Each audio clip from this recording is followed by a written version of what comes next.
So I brought to kind of like show off one of my games that I got early on when I started my collection. So the thing that's funny about this game is it's a dungeon crawling board game, but it is a board game. This just makes it funny. Based on a video game that's based on a board game. So that's just to throw you in the loop. It is a board game based on a video game that's based on a board game. Gotcha. The name of the game is Super Dungeon Explorer. As you can see here. Now, what's really cool about it is it does the typical little chibi thing done by Cool Mini or Not and Soda Pop Miniatures, which two companies that anybody that knows anything about board games, they make amazing miniatures to the game. Now, the later versions of Super and Dungeon Explorer that they came out with, including expansions and all that, all the little miniatures were pre-put together. This bad boy, the original, all the miniatures came apart, and you had to glue them together. Now, when they sat there and they asked, why did they do this? They said because you can get more dynamic positions of the miniatures when you have to glue them apart. If you sit there and you look at like things like Warhammer 40K, like you can tell, you can see you get much better positions of the things, like more action type scene. But because the community when the game came out was like, yeah, so I had it spending 4 hours gluing all these miniatures together before I could sit there and play it, like they listened and then they started making a single mold miniatures. Now, what's interesting here is, to kind of give you an idea, the way that they made it, I don't know how much you'll be able to see this on camera. They basically made all the bad guys in red, all the heroes in gray. I was crazy enough that as being one of my early projects, I went, not only did I put these bad boys together, it intrigued me enough to spend, and I kid you not, this was probably about 3 months worth of work, to not only glue these guys together, but I actually painted all the miniatures. Nice. So this is like the main dragon of the first one. And it's really cool because one of the things that's interesting, here's like one of the mini bosses I did. So big dude carrying a huge like bone of a club here. This took me months to do. And it was crazy because this is literally like my first like kind of like painting project that I took on. And it was a doozy. You painted that yourself? I painted that myself, yes. Wow, that's a nice job, bro. So the thing that's the kicker about it is, so those were the bosses. When I show you the size of the miniatures that you get in game, and this goes to show you how much of a pain in the butt it was. So that is legitly one of the miniatures. And when I talk about these things are tiny. Wow. So size comparison here. Here's the dude.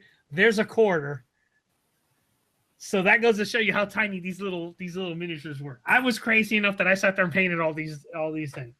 That's like surgeon steady hand dedication. Oh, dude, that was so. The funny thing is I was like, how the heck am I going to paint these things that are so tiny? And I started looking online because I said, like, oh, it'd be cool to paint them because it'd be nice to have like a custom set once I was said and done. And I found online that the thing that they sat there and they said the best thing to use is one of these, an old empty medicine case. You basically put double-sided tape on it and you stick the miniature down, and now you have a thing that you can manipulate in your hand and move it around so you can paint and not have to hold the miniature and touch any of the paint and all that. Smart idea. Let me tell you, would I ever do it again? Heck no. Like, you're talking, this was 3 to 4 months of spending 2 to 3 hours a night just painting.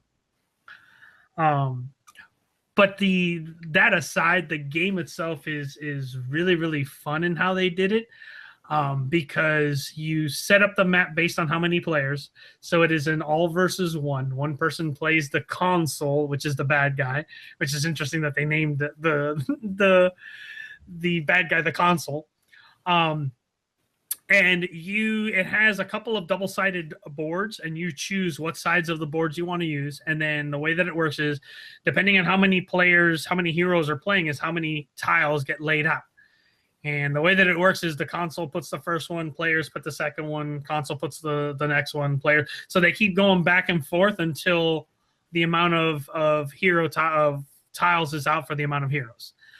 Then the console gets to pick where the treasure, the loot treasure chests spawn, and where the creature spawn points are, which is kind of cool because the creature spawn points are different based on which creatures you kind of have. Like this is kind of like one of them. It's like a little kind of like temple with a skull on the top and stuff like that, little crystals around it. Now those boxes are yours. They didn't come like that, right? Yeah, no, I put all these in these boxes just to separate them.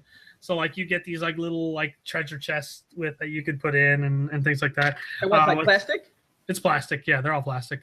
The little mimics that look like, little green with the tongue sticking out type of a thing. And it's really like interesting to like play out. So what they've done essentially with each of the expansions that come out, the first one is essentially like they're little like dragon based creatures.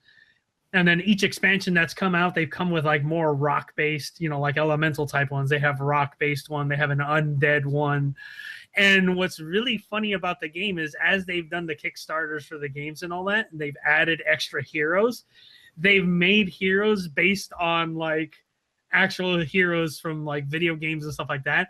So like they have a guy who's I believe he comes in the undead set, and he's a undead hunter, and he's basically a guy wearing like leather armor, and his weapon is a whip.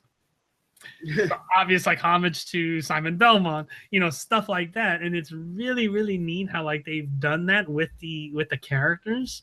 And like you look at it and you're like, oh yeah, I know what game or what book that's from, and it's really, really cool, really, really fun. And it's neat because you play it, as the turns go, you as the console get a certain amount of basically tokens to spawn creatures. So each creature has a cost in tokens. So you can spawn a certain amount of creatures. And then once the heroes all have their turns, now you get all those tokens back, you can spawn even more. So like the thing that's cool about it is you get that set amount every turn. So the bigger monsters cost more tokens to summon. So you have to maybe wait 2 turns before you can summon the bigger monster. And it's really, really like fun, and trying to get them to do, to get to the end game, which is the boss spawns out and then they have to kill the boss. And all the times that I've had it, like people really compare this game to the old school like Hero Quest. The only big difference about the old Hero Quest was Hero Quest had a set map, set thing, story and all that, and you had to make up the story as you went along. This one, like you basically pick it and you can go. So the replay value on this is great. And it's really what intrigued me when I first got it was the fact that it was like the whole premise of like it's a board game based on a video game based on a board game.